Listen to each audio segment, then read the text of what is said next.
বন্ধুরা, লক্ষ্মী কুটিরের রান্নাঘরের পক্ষ থেকে সবাইকে অনেক অনেক স্বাগত জানিয়ে আরেকটা রেসিপি নিয়ে এসেছি। সেটা হলো বেসন দিয়ে ঢ্যাঁড়স ভাজা। একটু গোটা ঢ্যাঁড়স নিয়েছি, গোটার সাথে এবার বলতে হবে ফাটিয়ে, এই যে আমরা বেসন দিয়ে যে ব্যাটারটা তৈরি করে রেখেছি ফাটিয়ে দিচ্ছি, এটার মধ্যে বেসনটা মাখিয়ে এবার তেলে ভেজে নেওয়া। মেরো না, ওকে মেরো না।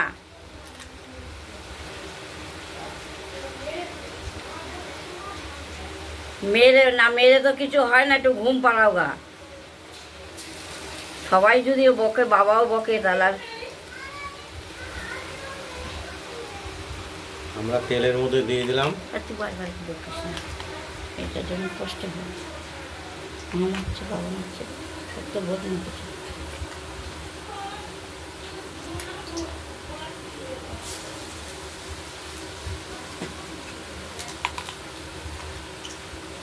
এরকম করে প্রতিটা ঢ্যাঁড়সকে একটু ফাটিয়ে নিচ্ছি, একটু ফাটিয়ে নিতে হবে, না হলে তো ভেতরে আপনার ভাজাটা ভালো হবে না। এবার এইভাবে আমরা সব কটা ঢ্যাঁড়স বেসনের ব্যাটারে ডুবিয়ে ভেজে নেব। কড়াইতে দিয়ে দিয়েছি, ভাজা হচ্ছে, দেখতেই পাচ্ছেন।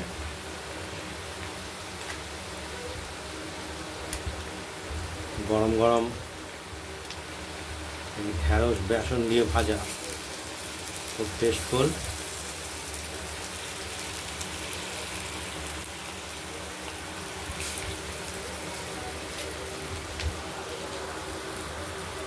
এই পাশে দিয়েছি, বেশি হয়েছে।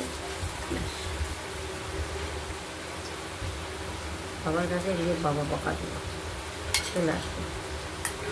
মা ছেলে শুয়ে আসে, এমন হয়। তারপর বোধহয় উপরে উঠে আসছিল না, তুমি যখন দেখলে পাঠিয়ে দিয়েছে বলো।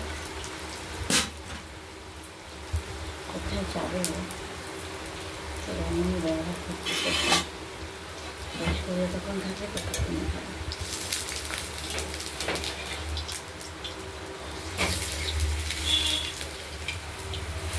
একসঙ্গে দেওয়াতে সবগুলো জোড়ালে তোমার পণ্ডিতই করতে হবে না তো, আমি তো ছাড়িয়ে দেবো।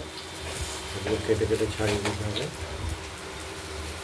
তুমি ভালো এরপর, আমি আর কিছু করবো না।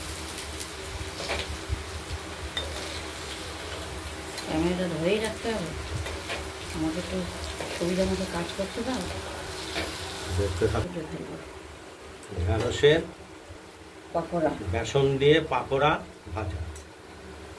দেখছেন ভাজাগুলো হয়ে গেছে, তুলে নেবো এক এক করে।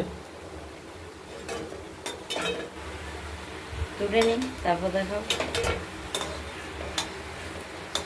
গরম গরম তো ভাতের সঙ্গে একদম পুরো খাওয়া জমে যাবে।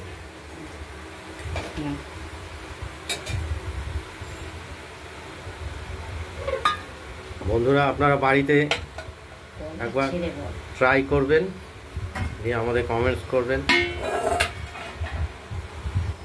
আর আমাদের এই চ্যানেলটাকে শেয়ার, লাইক এবং সাবস্ক্রাইব করে দেবেন, যাতে আমরা নিত্য নতুন রান্না হচ্ছে এই ঢ্যাঁড়সের পাকোড়া, ভাড়ালি আর পনিরের ভাপা। বলো, সুস্থ থাকবেন, ভালো থাকবেন, টাটা। এরকম করে করবেন। ভাত, গরম ভাত, দেখি সাদা ভাত, এই আজকের নিরামিষ মেনু। এখানেই শেষ করছি। ভালো থাকবেন, সুস্থ থাকবেন।